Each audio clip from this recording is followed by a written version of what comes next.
In this video, I'll talk about how we can utilize for chiller temperature monitoring applications the new dual thermistor S15C converter, as well as the K50 Pro Touch compact display and the new DXM R90-4M. And right now what I'm doing is I'm utilizing the two probes of the dual thermistor converter. I'm keeping the red probe a little bit warmer than the other probe.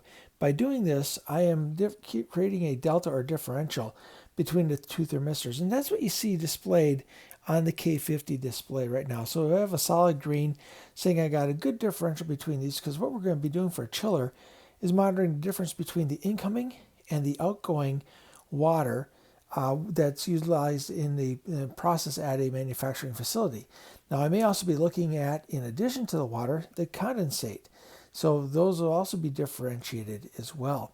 So I have a simple demonstration set up here where I can utilize these components and tell you the difference between here. So right now they're dramatically different between the temperatures. They're about 17 degrees Fahrenheit. What I'm going to do is I'm going to take both probes and I'm going to minimize that differential. And again, a chiller is designed to create a differential between the incoming temperature and the outgoing temperature.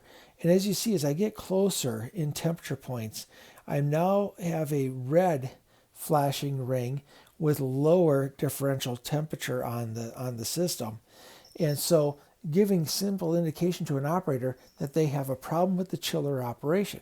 Now as I bring the probes back out of the water and I start to separate their temperatures out again, you'll see that as I climb out of that very close differential, I go from a flashing red ring and they'll change into a kind of a pulsing yellow ring. And as the differential temperatures come up again, you'll start seeing as I hit 10, now I go into a solid green. So in other words, I'm in a good state. So it's a very simple application to show, an operator whether their chiller is operating properly from providing a differential in temperature. They do monitor many of these elements within the chiller controllers, but quite often those chiller controllers are an island of data and really not accessible. This gives a customer a chance to go ahead and pull that information off their chiller and give them a quick look at whether their chiller is actually working by providing a cooler output product versus what is coming into that chiller.